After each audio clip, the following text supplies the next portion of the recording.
representantes del Gobierno de Andorra, del Centro de Estudios Catalanes, del Instituto Ramon Llull, delegado del Gobierno de la Generalitat de Cataluña en Francia, benvinguts,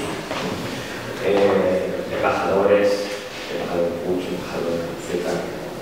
Sean bienvenidos a esta velada especial en la que un poeta, un amigo y un miembro de la misión diplomática de España en Francia, con el que el Instituto Cervantes ha mantenido una larga relación y al que hemos podido acompañar no tanto en su función, no solo en su función diplomática, sino también en su calidad de autor. Tenemos el gusto de presentar la traducción de su poemario Embajador Rodríguez.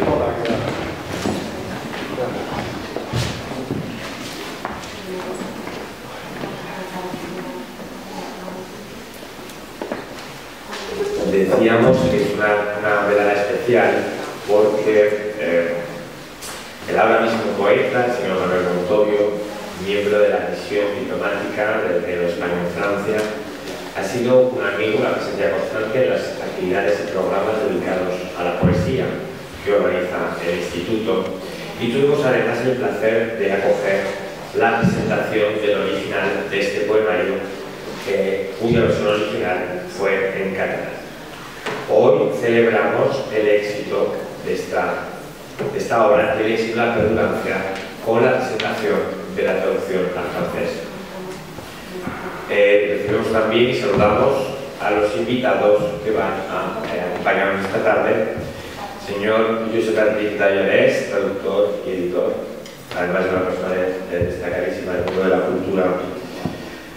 Esther Nadal, actriz y directora, por supuesto, el poeta, y contamos con la presencia de Inés Sánchez Domingo, directora de Bibliotecas del Gobierno de Andorra, a quien cedo la palabra.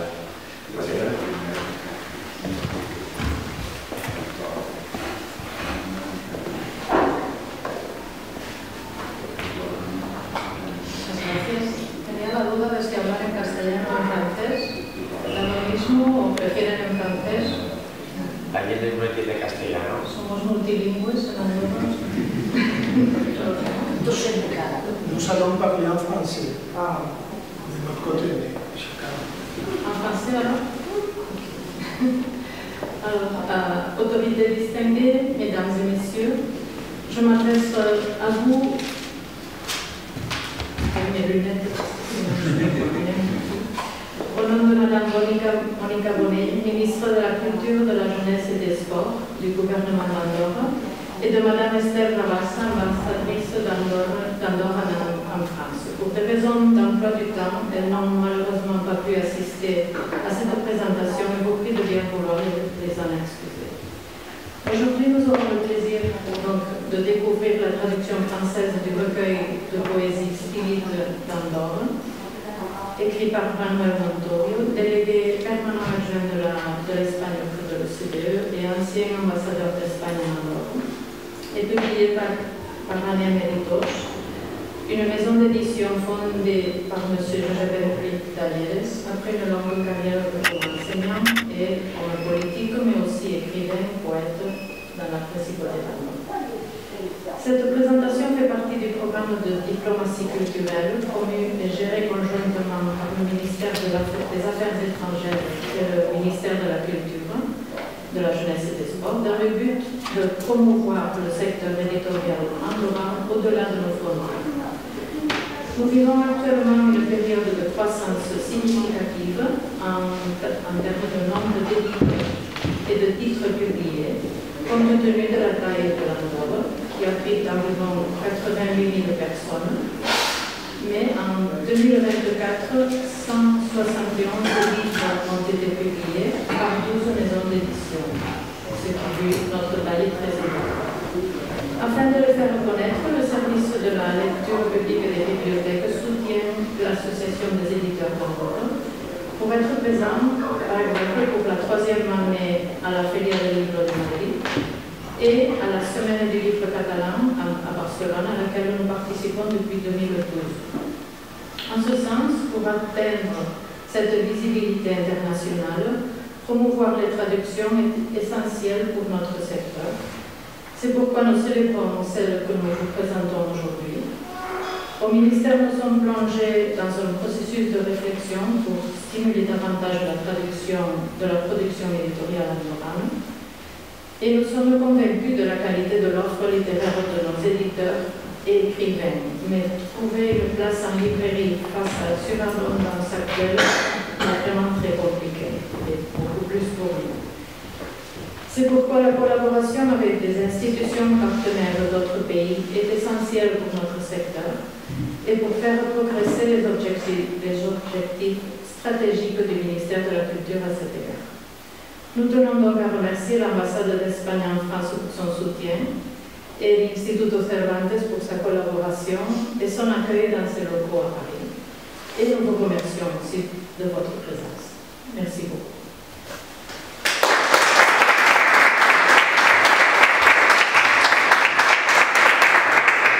Muchas gracias, señora Sánchez, embajador. Un placer tener con nosotros su presentación.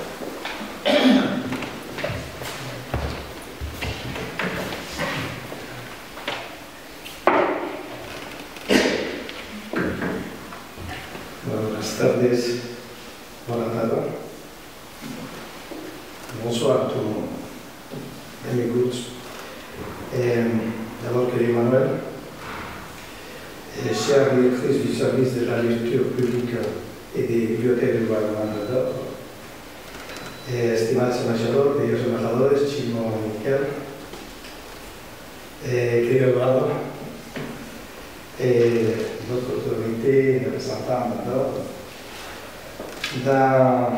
Dans ce mot d'ouverture, je voudrais remercier d'abord l'Instituto Cervantes, et en particulier Eduardo Navarro pour avoir organisé un événement culturel de cette importance qui réunit trois pays, deux pays avec un État, un autre pays qui est un pays au cœur, l'Espagne, l'Andorre, la France et la petite, et Catalogne, notre petit pays. L'ambassadeur Montorio, que je connais depuis de nombreuses années, est un diplomate et un écrivain dont la vie professionnelle a été caractérisée par un lien profond entre la diplomatie et la littérature et le travail intellectuel. Manel a développé une carrière qui intègre le service public à la réflexion littéraire, utilisant la poésie et l'analyse comme moyen d'explorer et de comprendre le monde de l'auteur. C'est un défi. Tout au long de sa carrière professionnelle, l'ambassadeur Montorio a occupé des postes importants en Espagne et à l'étranger. De cette manière, il a représenté l'Espagne dans diverses destinations, notamment au Salvador, en Indonésie, au Mexique et au Guatemala. Il a également été le premier ambassadeur d'Espagne en Albanie, ambassadeur à Andorre et représentant permanent de l'Espagne auprès du Conseil de l'Europe à Strasbourg. Et actuellement, il est délégué permanent adjoint de l'Espagne auprès de l'OCDE. Outre cette carrière à l'étranger, Manel a occupé des postes clés au sein du ministère des Affaires étrangères, tel qu'ambassadeur en mission spéciale pour le Forum universel de culture et directeur du cabinet du secrétaire d'État aux Affaires étrangères, parmi d'autres.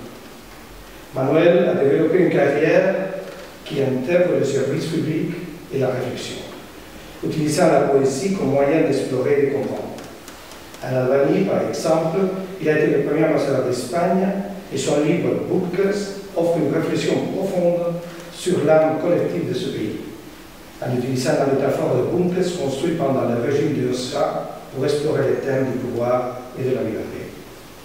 En effet, dans cette interrelation entre le diplomate et le poète, Manuel Montorio affirme dans les livres que nous présentons, et aujourd'hui dans son édition française, Stili d'Andorre, citant le livre Tiempo Diplomatico, le diplomate est un traducteur du monde. Il peut bien arriver que le fait de te mettre dans la peau d'autre, le fait de traduire son monde vers le tien et le tien vers le sien, crée un déplacement du personnage vers la personne. Cela devient une géographie politique et aussi une exploration de l'espace intérieur. Bon, cette idée de diplomate, en tant que diplomate, je peux le dire aussi, cette idée de traducteur diplomate, bon, c'est une façon de faire un travail de plus. De travailler sur l'analyse politique, sur l'analyse sociologique, sur la compréhension des pays, que tous les diplomates nous devons faire, mais en même temps, de prendre son temps pour entrer dans une intimité avec les pays, avec le paysage. Et celui que Philippe Dandor, je crois que c'est une partie de ça. C'est une réflexion, mais aussi une façon de partager le paysage, de partager le sentiment maintenant. Il y a d'autres exemples dans la production d'Emmanuel que je voudrais souligner. Il y a un livre, Rambles de la Vida, où Manuel Montorio, écrit en 2021, où Manuel Montorio répond à la douleur par la beauté. C'est un livre inspiré par la cantate de 2017 sur les Ramblas de Barcelone. L'auteur, Manuel, transforme la souffrance en une ode à la vie, invitant le lecteur à trouver en eux-mêmes les Ramblas de l'amour. Et d'autre part, dans Guia Poetica d'Albania, de 2011, Montorio nous offre une exploration aussi profonde d'un pays qui, bien que lointain, se rapproche de nous à travers ce monde. L'auteur utilise la poésie pour démêler les mythes, les luttes, les espoirs du peuple albanais. Chaque poème est une invitation à regarder au-delà des frontières géographiques et culturelles et à reconnaître l'humanité commune qui nous unit. C'est aussi un travail de diplomate de reconnaître ce qui nous unit plutôt que ce qui nous sépare. C'est aussi un travail de poète. L'auteur a également écrit des livres d'essais, La perplejidad del Quetzal, La construcción de la paz en Guatemala, El ascenso global de China y la teoría de las relaciones internacionales, Buques, Tiempo diplomático, Salir del Callejón del Gato, la construcción de Oriente y Occidente y proceso de paz en El Salvador, ainsi que de nombreuses publications sur le processus de paix, les relations internationales, interculturelles, les transitions politiques et la politique comparée. L'ouvrage qui nous réunit aujourd'hui est l'édition française, comme vient d'être dit par Eduardo, de son livre Estéticas d'Andorra, qui a été présenté dans son édition catalane et son édition espagnole en 2019. À cette occasion, cet événement, après sa présentation de sa lecture à Andorre le 28 janvier, entame la tournée de l'ouvrage en France. Le livre est une œuvre poétique et réflexive basée sur les sculptures de Jean Moquensa. On a ici des photographies magnifiques. Le titre fait référence aux stylistes des ermites qui se retiraient dans les colonnes pour méditer, symbolisant une recherche profonde de l'âme. Montorio utilise ce concept pour explorer la nature quotidienne extraordinaire de la vie à Andorre, fusionnant la poésie avec la sculpture dans un dialogue qui guide le lecteur en voyage introspectif. Bon, si vous voulez remarquer, vous dites quelques mots en espagnol. Gracias Manel por estar aquí, por escribir, porque siempre hay que agradecer a la gente que escribe y transmite y comenta sus sentimientos y los hace partícipes a los demás. Es un acto de creación y si este acto de creación es además compatible con el viaje interior y exterior que todo diplomático desarrolla y además nos acerca a otras realidades, pues es todavía más creativo y más de agradecer. En este caso, en el caso de este libro, queridos amigos, evidentemente la realidad que nos acerca es una realidad próxima y querida, que es Andorra. No estamos hablando del país de las lejanías más abruptas, estamos hablando de un gran país, pequeño país y gran país en los Pirineos, que hemos aprendido a querer, sobre todo gente de Cataluña, y más os diría la gente de mi ciudad, que está un poquito más abajo, que es Lleida. Andorra era un lugar, un paraíso de escapadas y de libertad. Ser joven, en invierno, en verano, y sigue siendo un país entrañable para todos nosotros. Por eso cuando hablamos de Andorra hablamos de algo nuestro. Y agradecemos mucho que Manuel nos lo haya transmitido en este libro.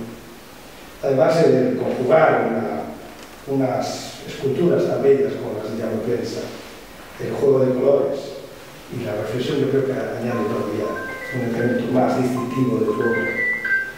Nada más. Muchas gracias. Esperar vuestra conversación.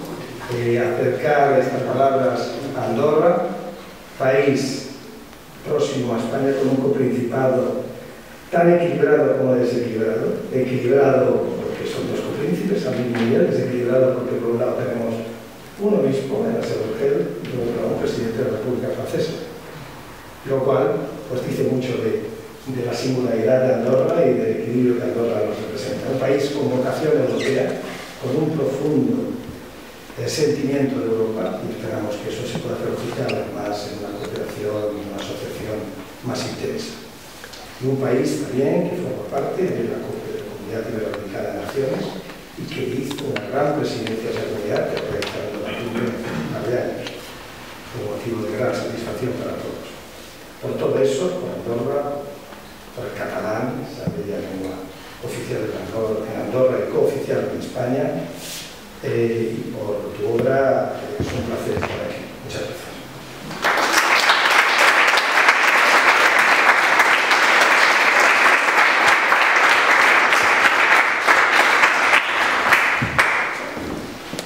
Muchas gracias, embajador, por sus palabras y su presencia. Pues sin más dilación vamos a dar la palabra primero a la reflexión sobre esta publicación y posteriormente a la propia poesía.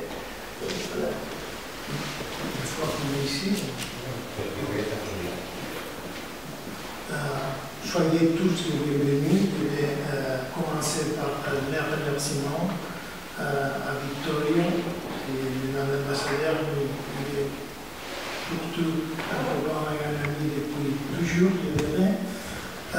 Inès Sanchez qui est venue de l'Andorre, c'est un privilège d'avoir la directrice de la bibliothèque de l'Andorre, où on a coïncidé tant de fois à l'Andorre qu'elle se soit déplacée ici pour représenter son gouvernement, l'ambassadeur Chimo Puig, l'ambassadeur Iceta, toutes les entités qui ont collaboré à l'organisation de cet événement. Bien sûr, l'Institut Cervantes, l'ambassade, mais aussi l'Institut Ramon Llull qui a la responsabilité de promouvoir la culture catalane ailleurs, et dont le délégué est ici, les centres d'études catalanes de la Sorbonne et la délégation du gouvernement de la Catalogne ici à Paris. Et leur remercie de leur engagement et de leur collaboration et le gouvernement de l'Andorre, comme je viens de le dire. Pour présenter ce livre, pour le faire présent, on va faire des choses. D'un côté, l'approche au livre, laisser d'explications, et pour cela, c'est pour moi un privilège d'être accompagné par José Tallares et Esther Nadal. Et après, on va faire vivre le livre à travers sa lecture poétique. D'abord, Esther m'a parlé, après ça sera José, et finalement, ça sera moi comme auteur. Esther Nadal, pour moi, c'est un privilège parce que je crois que je suis entouré surtout par des amis et des personnes qui m'apprécient beaucoup. Et ça, c'est la meilleure compagnie qu'on peut avoir pour présenter une chose. D'abord, il peut donner du moins, pas seulement de ce qui est écrit, mais aussi de la personne, parce que nous connaissons. Et pour moi, c'est un privilège que Esther Nadal, que je dirais que la personnalité, pour moi, la plus relevante du monde du théâtre en Andorre, qui a commencé sa carrière précisément ici, en France. Ses études ici en France, elle était aussi la directrice de la scène nationale d'Andorre, mais maintenant elle est basée à Barcelone comme directrice de théâtre.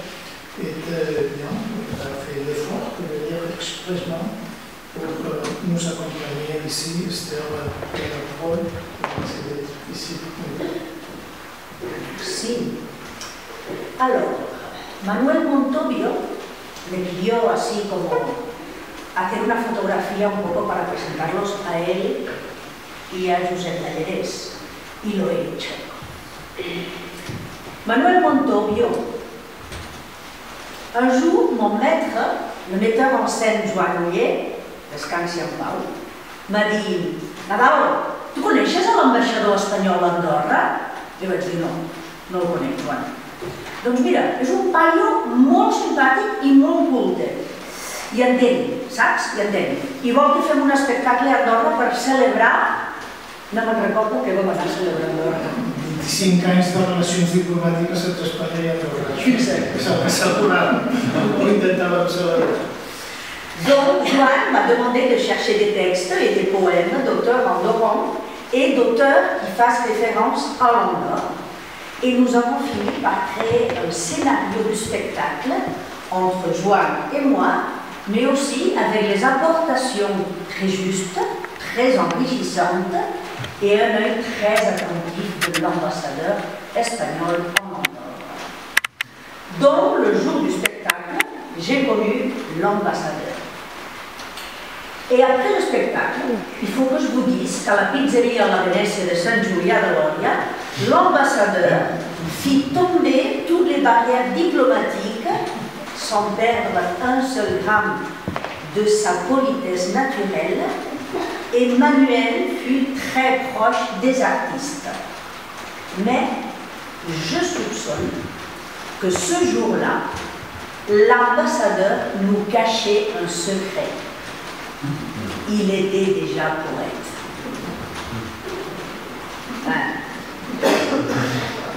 Stevie était déjà là. Mais il nous l'a pas dit. Donc le spectacle fut très digne, et je dirais même que le spectacle fut de haute gamme. Il y avait un pianiste en titulaire, une chanteuse lyrique, et les lectures des textes que nous lûmes, Joan Oller et moi-même. Et on est allé même à convertir un des jolis poèmes du classique livre de Miquel Martí i Pol, Andorra, postals i altres poèmes, en une jolie chanson. Si et dit Andorra, l'Andorra no ens separa. C'était... Heureusement, je me souviens plus des mots. Voilà. Et je me permets d'expliquer tous les détails de ce spectacle, parce que c'est un très grand exemple, un très bon exemple, parmi le grand nombre d'exemples de ce que l'ambassadeur Montobbio apporta à Andorre. Il n'a pas été un survolant en Andorre. Montobbio a laissé une empreinte. Son regard a contribué à créer une image du pays qui se projette et qui réfléchit ou se réfléchit en même temps. Le sculpteur Jaume Plensa a laissé la matière avec ses sculptures, et le poète Manuel Montobbio, avec ses poèmes, aussi précis que précieux, a aussi élevé l'identité du pays. Et c'est avec ces mots empreintes que l'Andorre va aussi se projeter vers le futur. Et je pense que les poèmes de Manuel Montobbio sont une énorme richesse pour l'Andorre, et que l'Andorre doit tout simplement lui remercier pour toujours. Et comme andorran, je vais le faire. Moltes gràcies.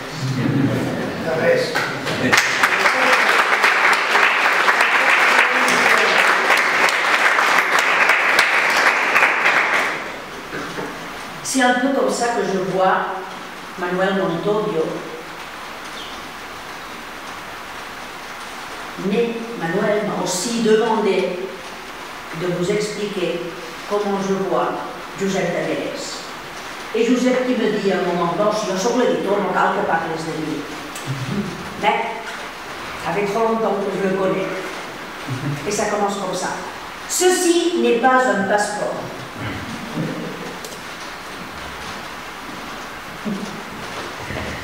J'ai connu Josep Talleres comme Monsieur Talleres quand j'avais 12 ans au lycée Comte de Foix d'Andorre. Tout ce lycée me semblait énorme et trop sérieux. Alors, imaginez l'effet que me fit ce professeur de dessin avec cette voix, avec cette barbe et avec cette énorme présence. Dans ces temps-là, M. Dalliérès était à peu près comme vous le voyez aujourd'hui ici. Alors, quand pendant les années au lycée, je croisais le professeur dans les couloirs, son cartable de cuir à la main et sa veste suspendue à l'épaule, je percevais un fond de non-conformité dans son regard. Et plus tard, quand je découvris ces poèmes, là, j'ai tout compris. J'ai compris qu'il y avait différentes façons d'être andorran. Ceci fut très important pour les jeunes qui cherchions notre voie en Andorre, parce que les poèmes de Joseph Dalliérès ont participé à nous faire imaginer autrement. Ils ont participé à créer la diversité et la richesse du pays que nous sommes aujourd'hui. Dalliérès a mis la semence de la possibilité d'une autre identité andorrane. Et moi-même, grâce à ces poèmes un livre car en parlaven, grâce à ces poèmes, j'ai pu m'imaginer autrement et j'ai choisi de partager ce passeport. Joseph Dalliérès est comme une montagne andorrane. En superficie, c'est-à-dire vue de loin, la montagne est imposante et mystérieuse. Mais dès que tu commences à connaître ses particularités, tu commences à préciser et à l'aimer. Un arbre n'est pas un arbre. C'est une alzina, un chêne, ou un pin noir, ou una tavernera. La richesse des montagnes de mon pays est dans la connaissance et dans le détail. Il faut aller voir de l'autre côté, derrière, dedans, rentrer au foyer, parce que la façade peut vous tromper. Alors, avec M. Dalliérès, j'ai appris le dessin et la discipline. Avec le poète Dalliérès, j'ai découvert la force de la parole. Avec un mot illustre Cindy, j'ai savouré les raisonnements de la politique. L'éditeur, je ne le connais pas encore. Et l'ami Joseph me pousse tout le temps à être à l'affût de la beauté du monde.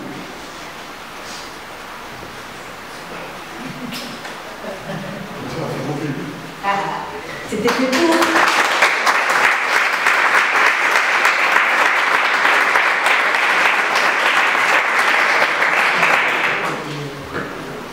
C'est difficile de continuer.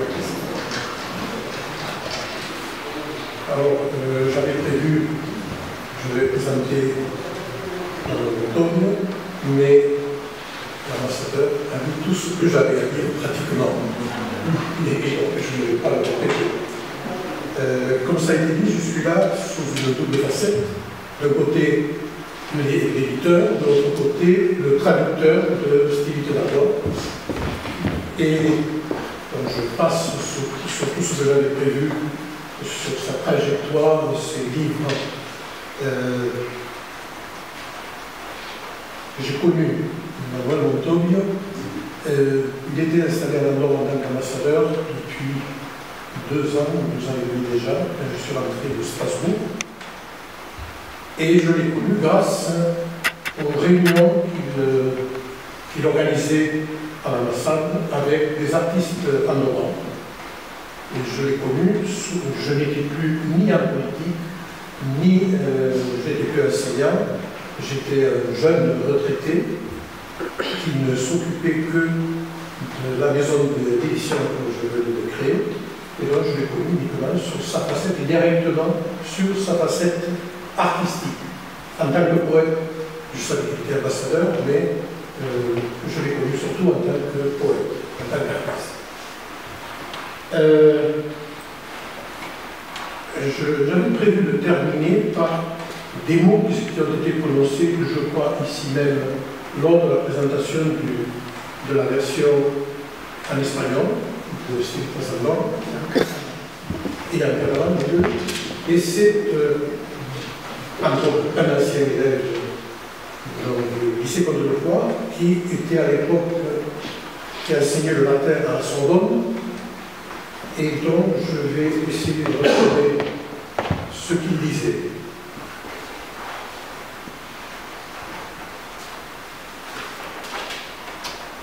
Stélite d'Andorre a vu le jour en catalan, langue officielle de la principauté, et a tout de suite été traduit au castillan. Une présentation a eu lieu à Paris au sein de l'Institut Cervantes, et je rappelle donc les mots que j'ai dit. Je cite, « Si le recueil poétique de Manuel Montorio se présente d'abord comme une quête de l'âme universelle, il s'enracine aussi dans le paysage andorran. Ce voyage spirituel se fait à travers un dialogue métaphysique entre le poète et les 7 sculptures de Jean Baptiste, et aux 7 poétesses, qui se trouvent en Andorre.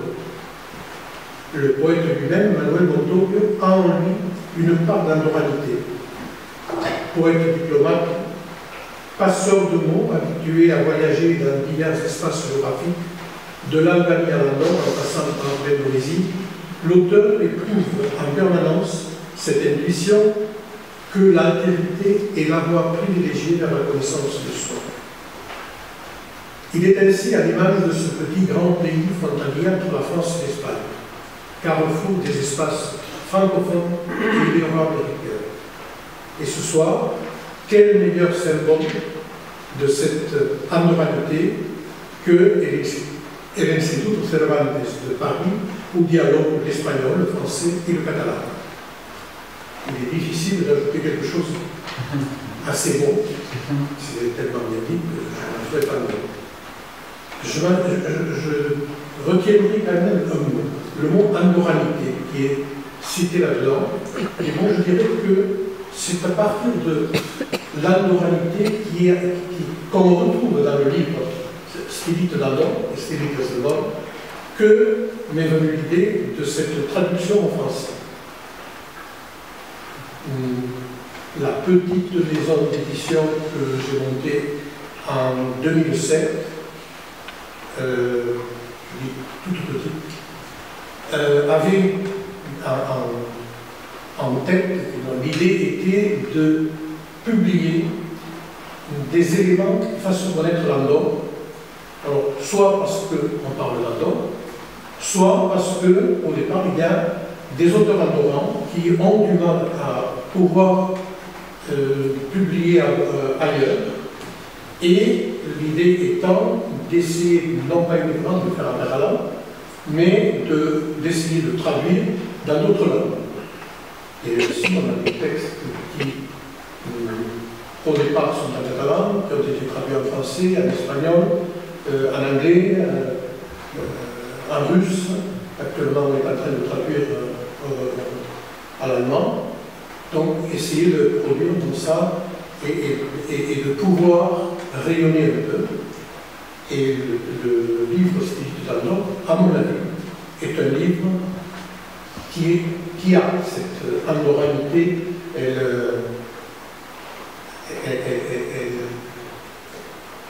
Le mot ne me sort pas maintenant en français. Carrefour, andorranité par tous ces mots. Si on connaît peu l'Andorre, on retrouve dans le livre l'armoire des 7 clés, on retrouve énormément de mythes andorrans, et il suffit de vouloir se renseigner et de s'attarder un peu sur des mots qui apparaissent, peut-être on ne connaît pas, mais actuellement avec M. Google, c'est facile d'aller voir à quoi ça correspond. Voilà pourquoi j'avais parlé à Manuel, et à Anna, la Marie-Louis, donc l'avantage, puisque la traduction a été un peu longue. Mais finalement, le livre a vu le jour. Je crois que c'est à peu près tout ce que j'avais à dire. Non, je vais quand même ajouter quelque chose, puisqu'on a le représentant de la Catalogne ici. Vu la situation de l'Andorre et vu que les livres sont difficiles à faire circuler en Europe, la maison d'édition est andorrane, mais il y a aussi son, je dirais, pas c'est comme ça. Elle est aussi en Catalogne, qui est en Espagne, et si vous observez, l'ISBN est en double, il y a un ISBN andorran et un espagnol. Juste une précision. Voilà.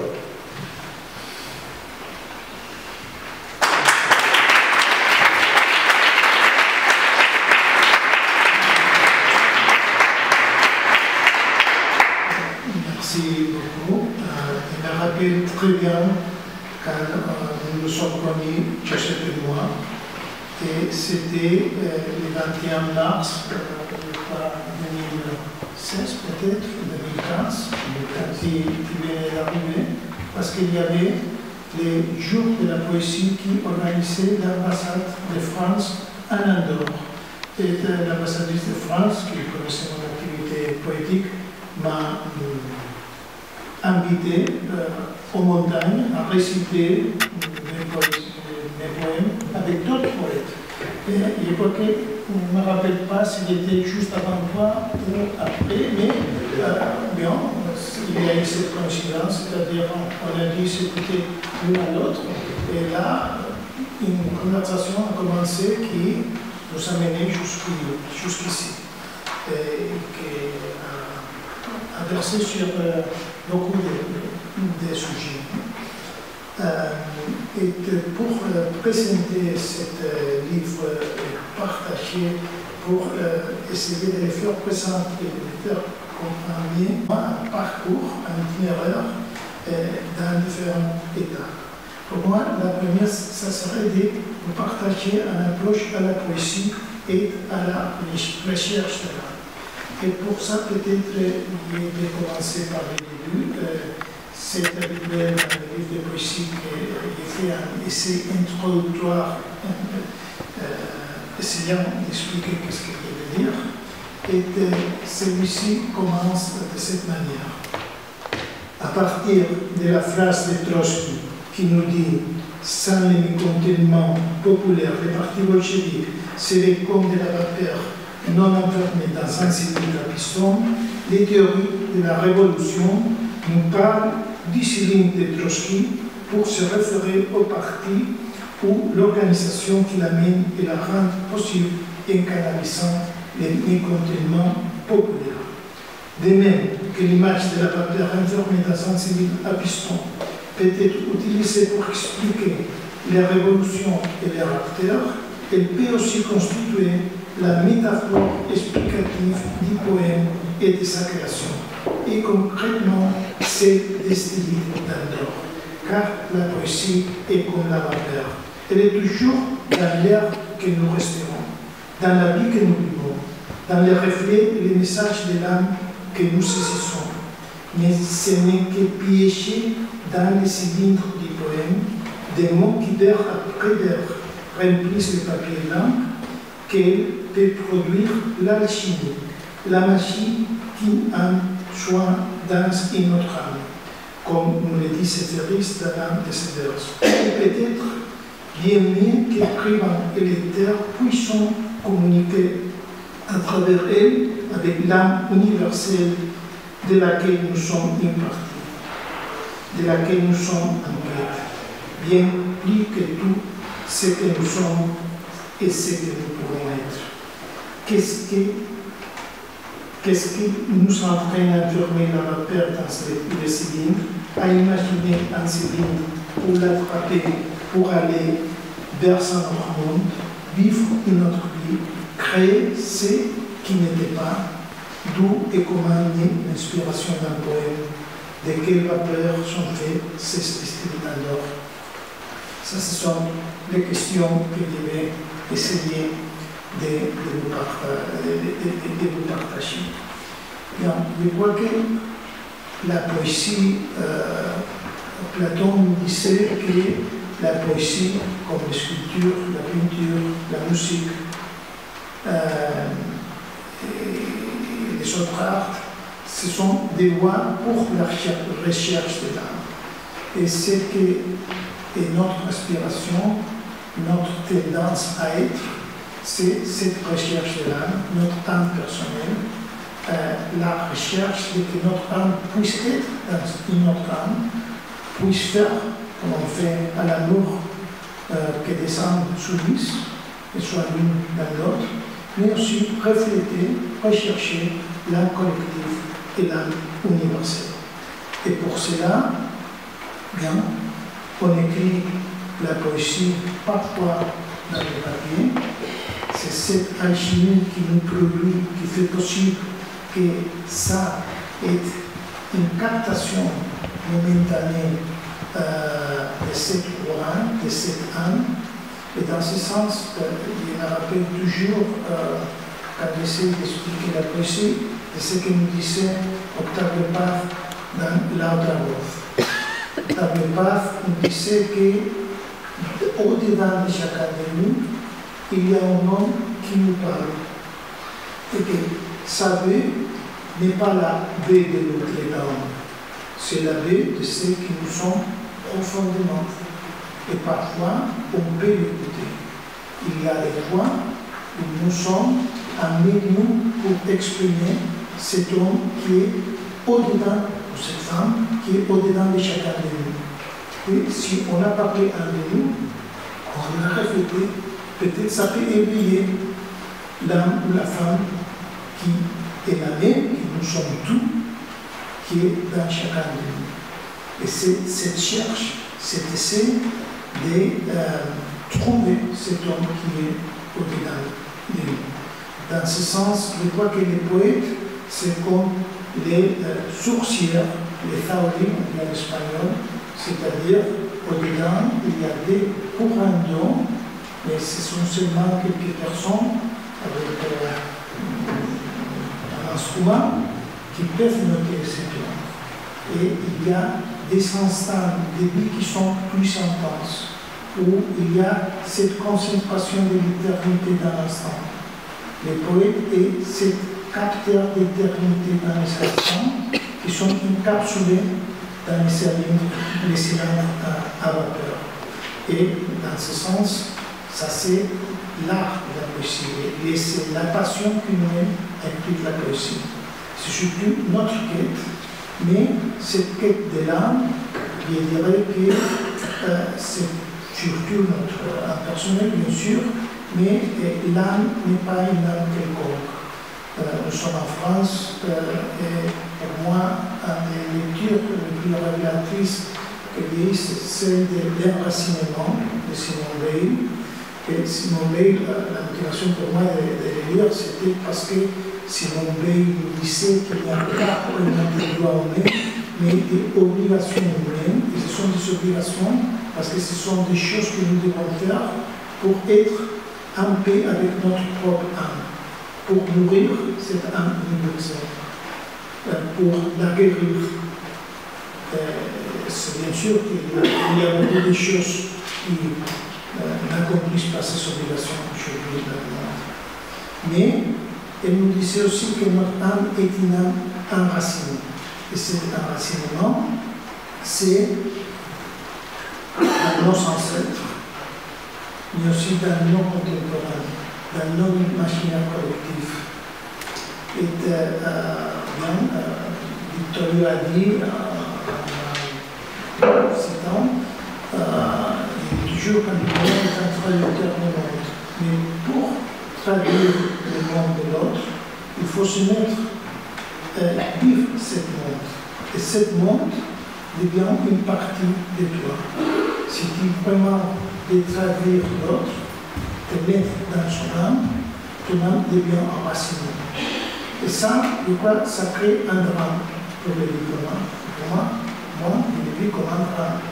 Parce que si on veut faire bien notre métier ne s'exerce pas seulement avec le personnage, s'exerce avec la personne, en vivant et en t'identifiant avec les salvaments. les Salvadoriens, les Mexicains,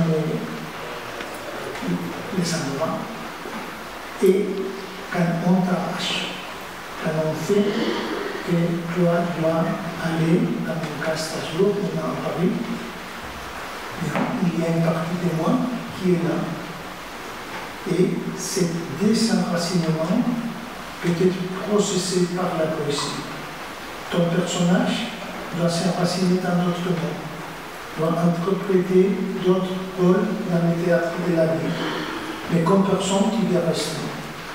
Et pour rester, ce que tu essaies de faire, c'est d'écrire un livre pour traverser les endroits, pour rester avec eux, pour pouvoir survivre au-delà de n'être plus physiquement là. Parce qu'il y a un auteur qui a écrit ça et qui reste un endroit. Que l'endroit peut exister au-delà de notre vie. Mais pas que l'écriture, c'est aussi un acte d'espoir dans la vie. Et comment est-ce que c'est produit cette écriture? Je dirais que c'est cette captation de la vapeur. Mais pour moi, il y a toujours aussi une autre image, c'est celle du radeau, j'espère le dire bien en français, de la piscine, et il pleut. Et quand il pleut, bien, un radeau sombre, etc. Et peut-être parce que ce soir, il pleut, le radeau qui est au-dedans de nous va faire que se déborde. Et quand le radeau se déborde, il y a un fleuve qui commence. Dans un lac, dans un radeau, dans une piscine qui se déborde. Et cette fleuve qui commence, c'est l'écriture.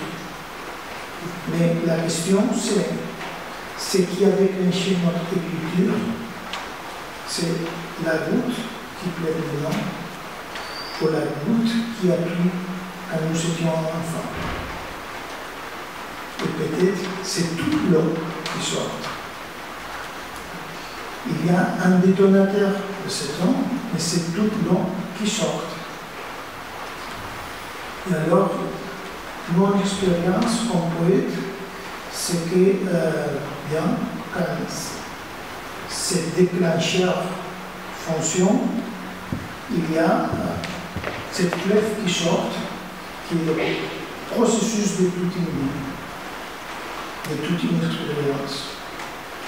Alors, bien, on a ça, et finalement, je dirais que pour la poésie,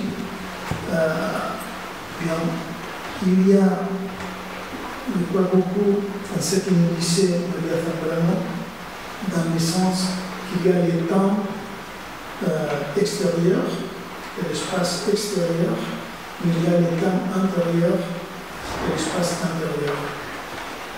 Il y a beaucoup de minutes que nous vivons et nous ne rappelons plus. Il y a des secondes de minutes qui durent toute notre vie. Ils sont là toujours. L'essence de la poésie dans la vie, ou de vivre en poésie, c'est d'essayer de capter, de photographier cet espace intérieur et cet temps intérieur. Et cette esthétique d'Andorre est un retrait du temps et de l'espace depuis un Andorre transformé en poésie. Il y a la poésie, je dirais, la poésie, c'est pas seulement ce qu'on écrit dans les papiers, c'est ce qu'on écrit dans la vie. Et je dirais que surtout dans les 7 communes. Et ça, c'est une poésie, et c'est le grand défi de la vie pour chacun de nous. Celle que nous avons écrit, celle que nous avons essayé que notre âme soit enseignante. Mais avec ça, on passe au procès créatif de ce style d'Andorre. Nous sommes ici, mais pourquoi est-ce que nous sommes ici? Comment est-ce que ça a été possible? Quand est-ce que ça a commencé? Je dirais qu'en définitive, nous sommes ici par le résultat de 3 processus créatifs, de 3 réalités qui se sont développées. La première, si vous avez lu Siméon del Desierto de Luis Buñuel, vous saurez la réponse. Parce que là, il y a les premières de ces stylites. Et cet stylite, Siméon, était un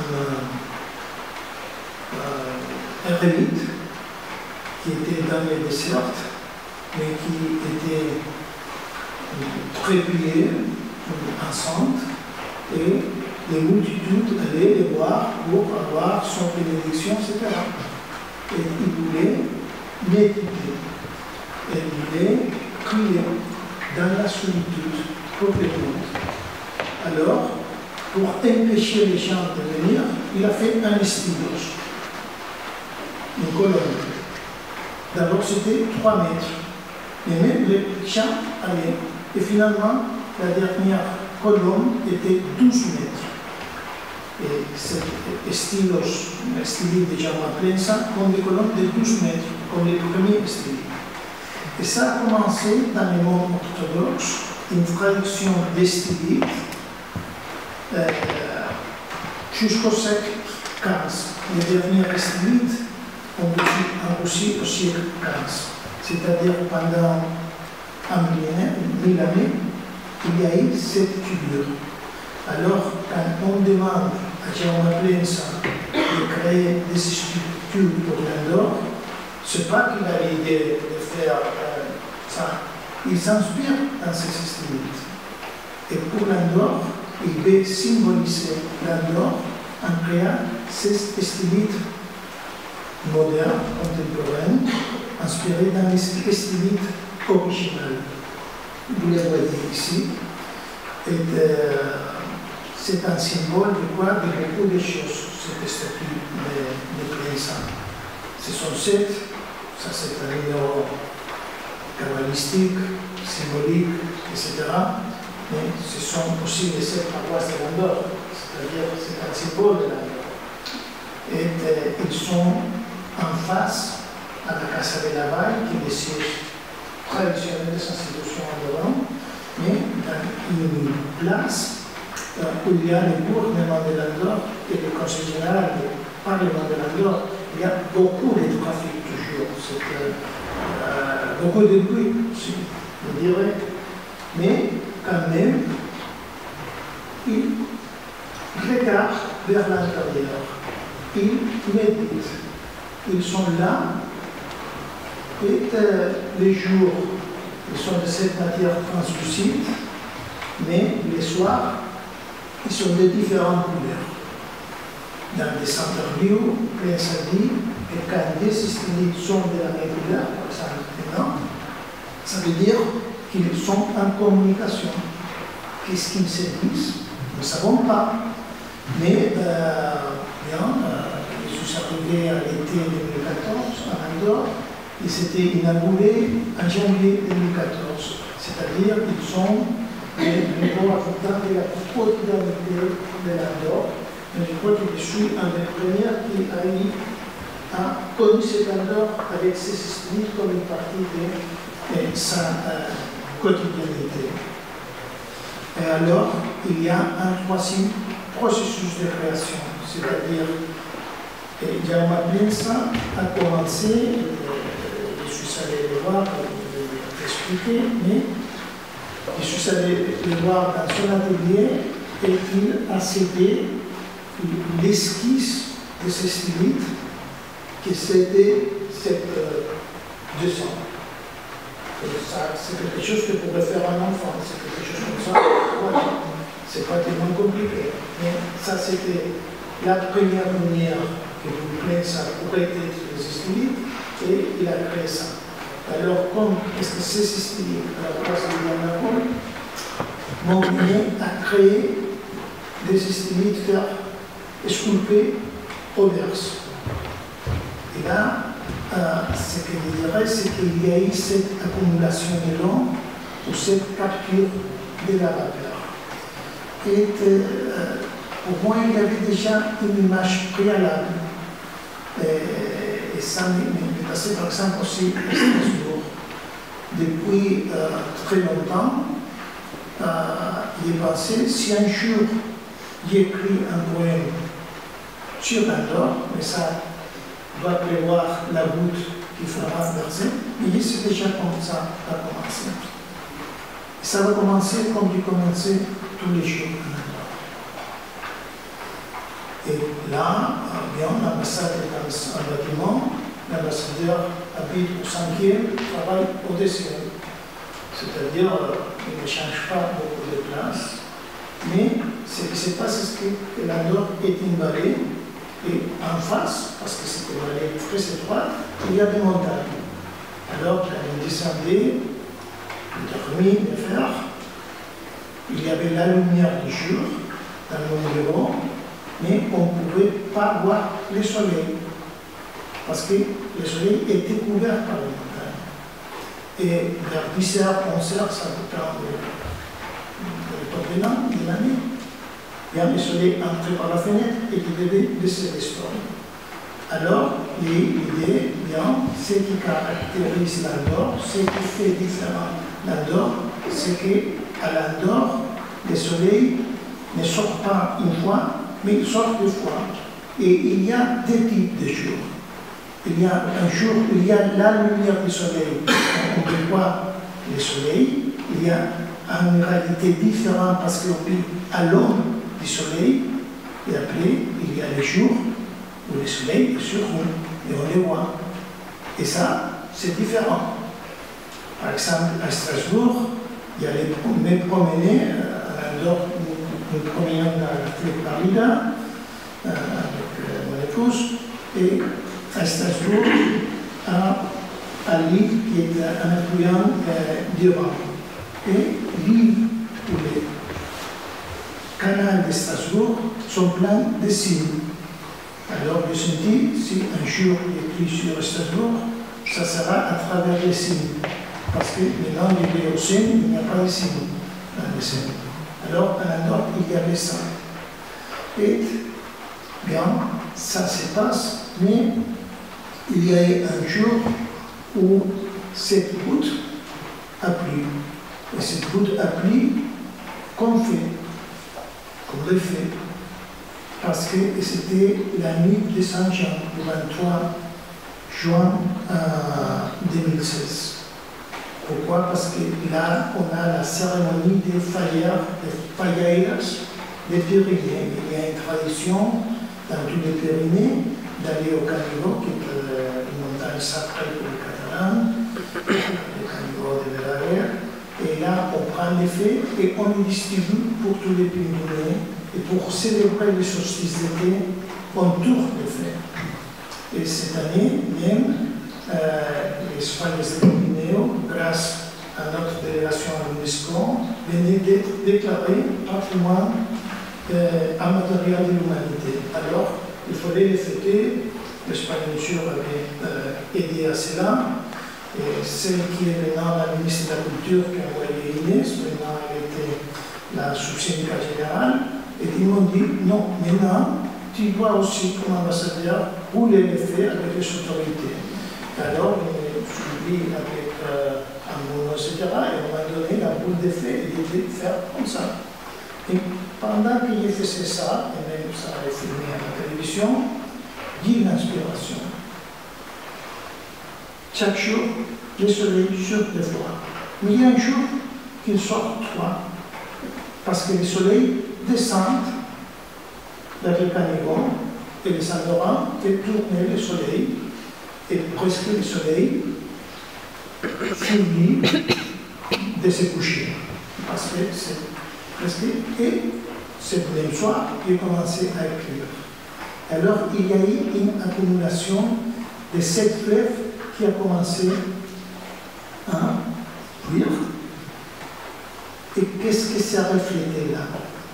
Je dirais cette cherche de l'âme avec des éléments universels qui sont l'incarnation de la vie, qui sont la lumière et l'eau. La lumière, parce qu'il y a cette première image, mais après, on dit que ce n'est pas les mêmes les jours avec le soleil ou sans le soleil, mais c'est aussi pas le même en dehors avec les stylites ou sans les stylites. Et qu'est-ce qui fait que l'Andorre soit différent avec les stylites? C'est que cette lumière des stylites, ce n'est pas le soleil qui illumine les stylites. Ce sont les stylites qui mettent de l'intérieur la lumière qui allume le soleil. Parce que la vraie lumière, c'est celle qui vient de l'âme. Et alors, c'est cette recherche de la lumière qui est à travers les poèmes qui aussi mène des éléments, on dirait que les éléments qui sont capturés dans cette ligne, c'est cet esprit général de la lumière, mais aussi l'Andorre à travers la géographie, les vallées, mais aussi l'Andorre des institutions. Et là, comme symbole de l'Andorre, parce qu'il y a les 7 stylites, il parle aussi de l'armoire des 7 clés. Ça, il me rappelle que le syndic général, successeur de Joseph, de chaque visite, ont été menés et ont été signalés cette armoire de 7 clés, qui auparavant c'était un coffre de 6 clés. Pourquoi? Parce que toute la documentation de l'État d'Oran était dans ce coffre ou dans cette armoire. Et il fallait que le représentant de cette paroisse se réunissent, chacun avec une des clés, pour ouvrir et pouvoir avoir une séance. Ça garantissait d'éviter le fonctionnement des ménages de l'État qui se réunissaient de temps en temps, alors on ouvrait l'armoire et qu'on pouvait décider est-ce que la société s'est roulée. Alors, il y a cette symbole de l'armoire de ces clés, et qu'est-ce qui ouvre la clé? Vraiment. Et à travers cela, ça finit aussi avec une recherche de l'eau, avec une idée fondamentale, qu'est-ce qu'Andorre n'est pas dans les montagnes, il est dans les Pyrénées, dans la Méditerranée. Parce que là où veut aller l'eau qui naît en Andorre, qui plaît en Andorre, c'est à la Méditerranée. Mais aussi, l'eau de la Méditerranée s'évapore pour pleuvoir à Andorre et retourner au Pyrénées. Et ça, c'est le vrai cycle de la vie. C'est-à-dire, ce n'est pas la vision de Jorge Manrique, nuestras vidas son los ríos que van a dar a la mar, et notre vie, c'est aussi l'eau qui s'évapore et qui va retourner à la montagne. Et c'est ce cycle. Et là, bien, on a écrit tout cela, bien, et ça a reposé. Les fleuves n'étaient plus là, les quoi par l'automne.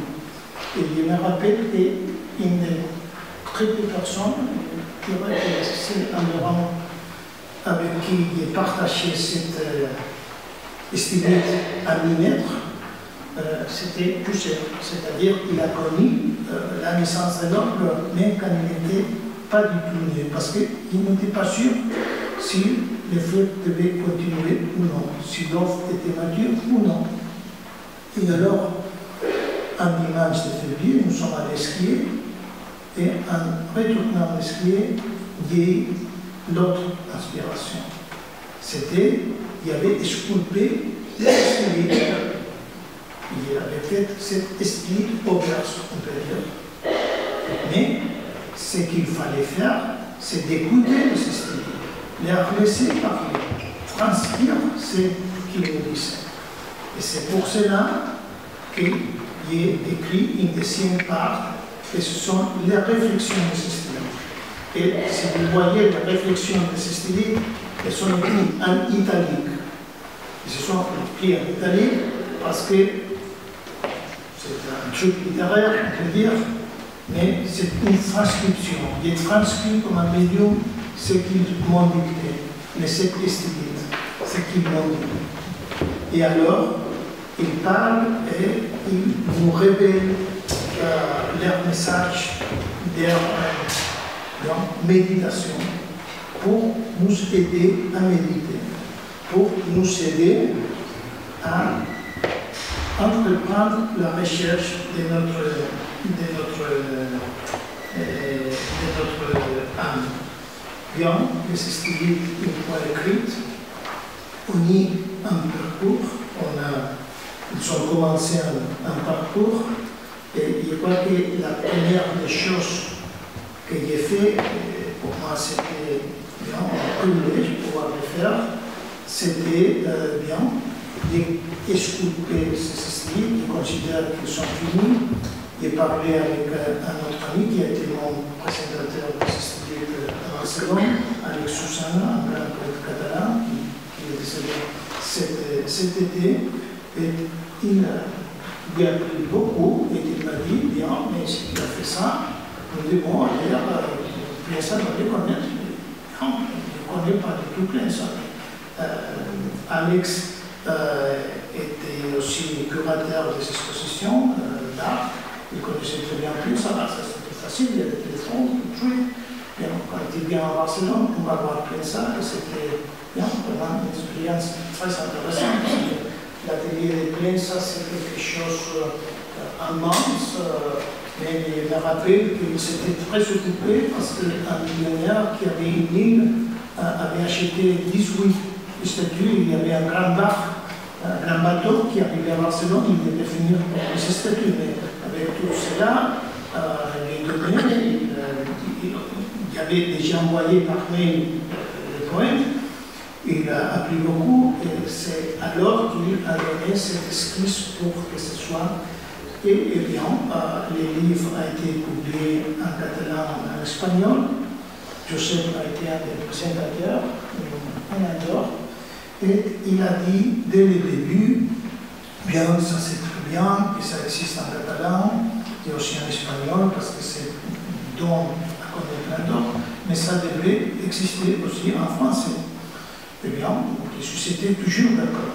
Mais ce qu'il n'imaginait pas, c'est que pour le faire possible, il a décidé de traduire lui-même, comme professeur de littérature française qu'il est, parmi beaucoup d'autres choses, sa très longue et riche trajectoire, et même il a publié. C'est pour cela que nous sommes ici. Je crois qu'un des grands défis de ces stylistes, c'est de nous montrer, nous apprendre à regarder ce qu'on ne peut pas voir avec les yeux. Comme Saint-Exupéry nous disait dans les Petites Princes que nous devons apprendre à regarder ce qu'on ne peut pas voir avec les yeux. Et ça, c'est le regard de ces stylistes. Et ça, c'est ce que j'essaie. Finalement, des petites considérations, ces stylistes ne sont pas un monde isolé, mais ils sont partis d'une œuvre poétique. Et mon œuvre poétique, comme je viens de dire, elle essaie d'être un retrait de l'espace intérieur et des temps antérieurs, et comme retrait capture de l'espace intérieur, il est ordonné comme une géographie poétique dont font partie par exemple ces Ramblas de la Vida qui a nommé Victorio et qui je dirais c'est ma Barcelone, l'avenue principale de mon âme, comme je dis dans ces poèmes, aussi cette guide poétique de l'Albanie, aussi un livre de poèmes sur l'expérience de la construction de la pierre de Salvador, qui soit une flore, et surtout Mundo, una geografia poética qui assemble avec tout ça la poésie réunie, ordonnée comme une géographie poétique. Alors, ça, cette interprétation, ou ce processus de l'Andorre, de l'expérience de l'Andorre, transformé dans ce style poète. Et finalement, on va déjà bien représenter, mais d'abord, je dirais que, bien, auparavant, je disais que Plainsa nous dit que quand des sont de la même couleur, ils se communiquent. Alors maintenant, ce que nous avons, c'est un stylite bouche qui peut se communiquer avec 10 millions de personnes qui parlent le catalan. Nous avons un style blanc qui peut se communiquer avec des centenaires de millions de personnes qui parlent l'espagnol ou qui rêvent en espagnol. Mais ce que nous célébrons maintenant, la naissance, c'est qu'à partir d'aujourd'hui, à Paris, il y a un style vert qui peut se communiquer, qui peut parler à des centenaires de millions qui composent la francophonie, en commençant par la France. Ça, c'est un motif de joie immense pour moi. Je crois que nous sommes tous aussi français, comme d'autres ont dit, et que ça, c'est partie de notre culture. Et pour moi, je crois que Joseph avait tout à fait raison, que ces stylistes avaient besoin d'avoir aussi, de se vêtir de vert, d'être aussi styliste vert. Et maintenant, pour que vous les voyez, les sentez, à part de les voir ici, nous allons leur donner vie dans les toiles.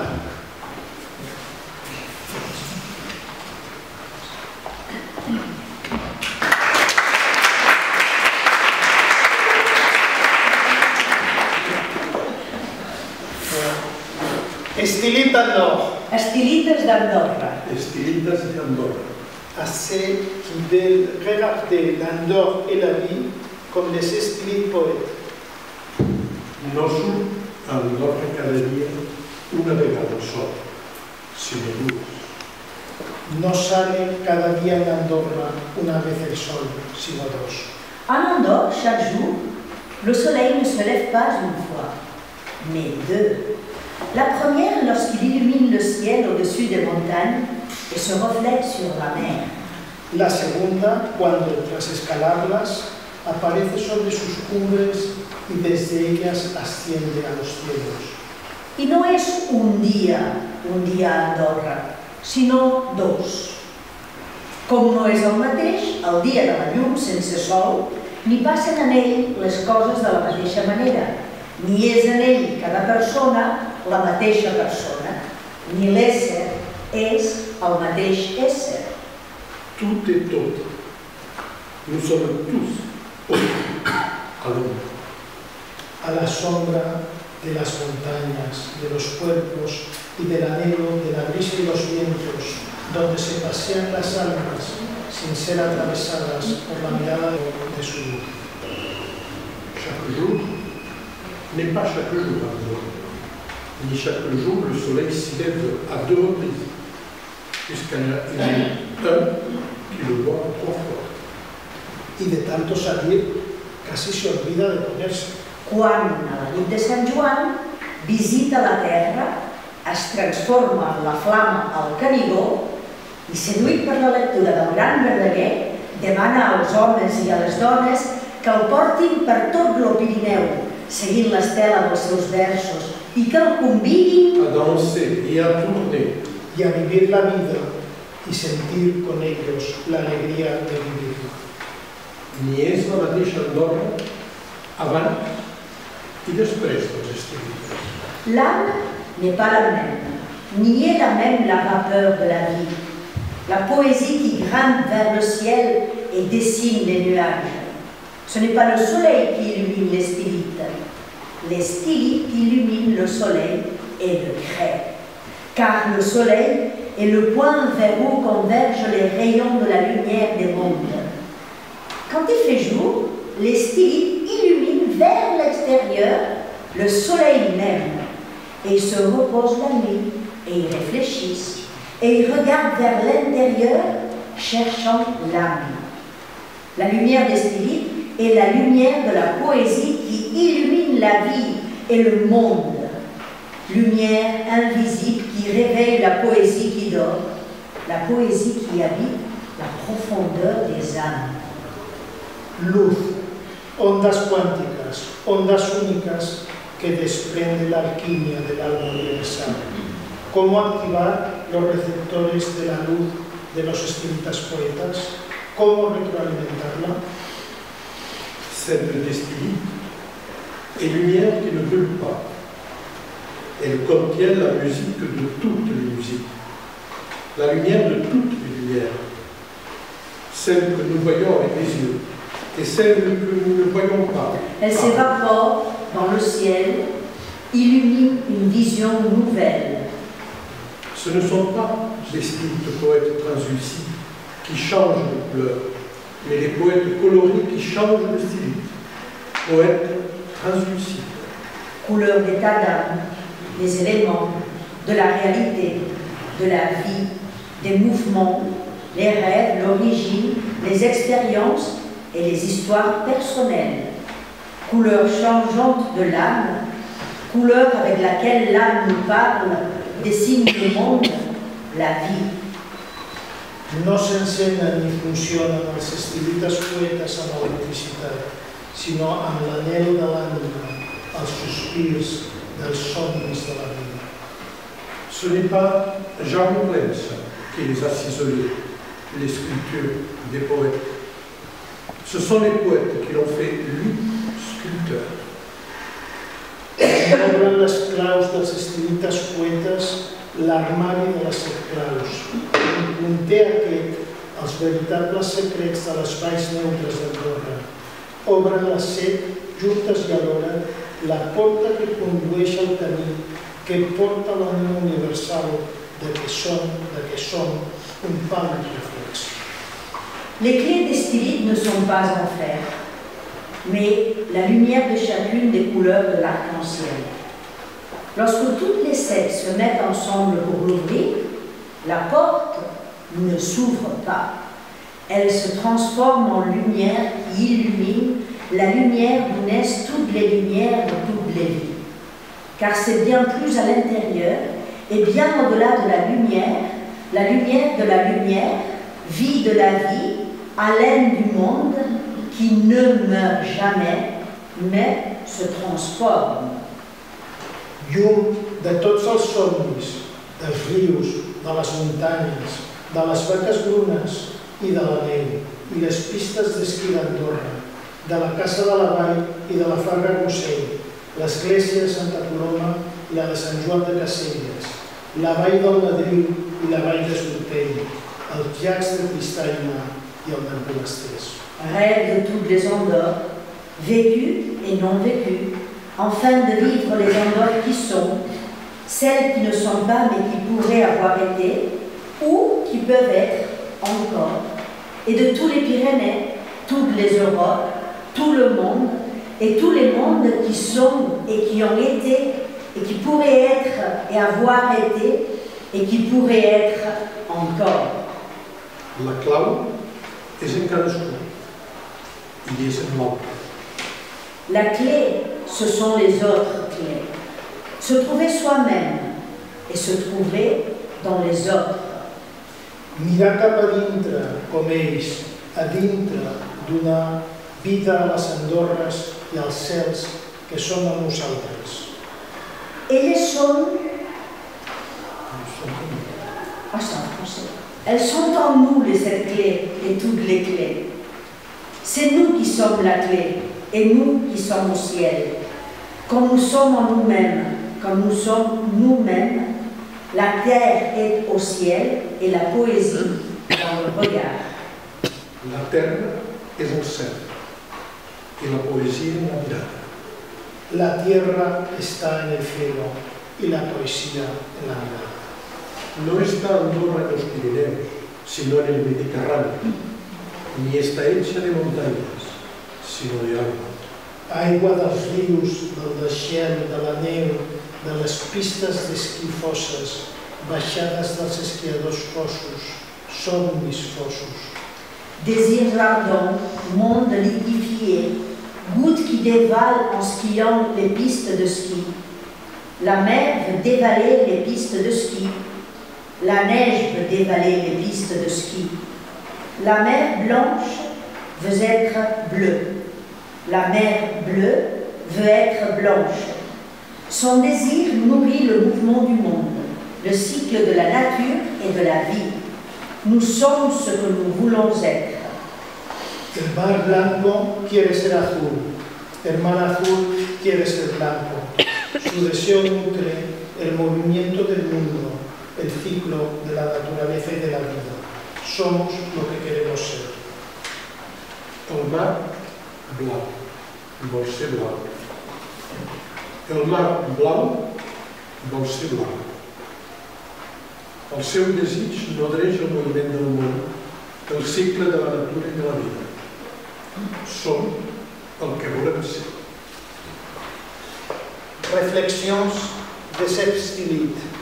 Cette réflexion de cet stylite, cet poème de cet poète, cette clé pour ouvrir la porte de l'âme. Première réflexion. L'eau qui coule avidement, frénétiquement dans la rivière, mue par le désir d'être mère, ne sait pas qu'elle est mer évaporée en nuages. Par le désir d'être pluie qui tombe sur les cimes des montagnes d'Andorre, par le désir d'être eau qui coule avidement, frénétiquement dans la rivière, mue par le désir d'être mer. Nous voulons être ce que nous ne sommes pas. Nous sommes tout ce que nous pouvons être. Segona reflexió. No floreix la primavera els arbres que passegen a la vora del riu, perquè caiguen llurs flors en l'oblit. Ans dels cors dels qui passen per sota, dels que s'aturen per contemplar-los, amb el desig que duressin per sempre. És l'instant en què travessen els ulls que embadalits, absorts, perduts, els contemplen i naveguen, ànima endins, fins a instal·lar-se on habita l'etern. És l'eternitat en la mirada i la mirada en el desig. Reflexión tercera. La nieve es una goma de borrar. Borra cuando cae la amargura de lo vivido, la frustración de lo no vivido, las angustias, las envidias, los odios, las pequeñeces a las que se dedican esfuerzos e incluso grandes pasiones. El absurdo y su teatro que interpretamos todos, la tristeza de los días de lluvia, las lágrimas de la soledad, las noches de insomnio y las de pesadilla, el futuro que nos aprisiona, los guiones escritos por otros que sin darnos cuenta interpretamos, la pesada carga de tener que hacer la historia misma que llevamos a cuestas, los yo y los nosotros que quisieron ser y no pueden. La nieve es una goma de borrar. Cuando cae, comienza de nuevo el mundo y la vida es un papel en blanco sobre el que todo está por escribir. ¿Quién borra la nieve? Quatrième réflexion. Blanc, jaune, orange, rouge, violet, bleu, vert, blanc. Tu me regardes ébloui depuis la balustrade de la place de la Maison des Vallées, pendant que je change de couleur et emprunte toutes celles de l'arc-en-ciel. Qu'est-ce qui te surprend? Qu'est-ce qui te captive? Il y en a beaucoup des couleurs, mais une seule lumière. Ce qui éblouit, ce qui charme, ce qui surprend, ce qui fascine, ce ne sont pas les couleurs que nous voyons à l'extérieur, mais la lumière à l'intérieur qui nous illumine l'âme. L'âme et lumière. Le voyage vers elle voyage vers la lumière. Qui voyage vers elle verra toutes les couleurs et se trouvera soi-même. Quinta reflexión. ¿Por qué miráis los cuartos crecientes y decrecientes de la luna y boquiabiertos contenéis el aliento cuando está llena? No está llena la luna cuando la ilumina el sol. ¿Dónde la ilumina el sol? Sino cuando se ilumina a sí misma y hacia adentro se mira, adentro se busca, cuando él no la ve. Si quieres conocerla, no la veus, car no es distingeix en la matèria translúcida de què està feta el teu cos, ni quan il·lumina de dia el sol, ni quan s'il·lumina la nit. Però dintre meu hi ha una escala que porta al món que està per néixer. Si la baixes, arribes a un riu per on baixen totes les partitures de les músiques que estan per compondre. Quan el creues, arribes a un bosc on els arbres floreixen tots els llibres que estan per escriure. I si vas més enllà, trobaràs tots els quadres, totes les obres, com pot crear. I més enllà, totes les vides per viure. Hi ha altres mons, hi ha altres vides, altres jo, altres tu, altres nosaltres, altres imaginacions més enllà del que la imaginació pugui imaginar.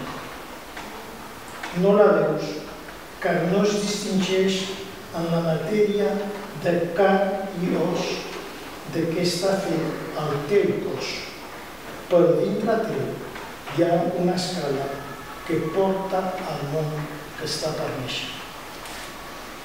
Septième réflexion. Il n'y a pas que l'eau des fleuves et de la mer qui s'évapore dans les airs, mais aussi l'ardent désir de ce que nous avions voulu être et n'avons pas été, de ce que nous avions voulu qu'il soit et n'a pas été, l'ardent désir de ce qui n'est pas encore, ce que nous voudrons qu'il soit et que nous ne savons pas encore.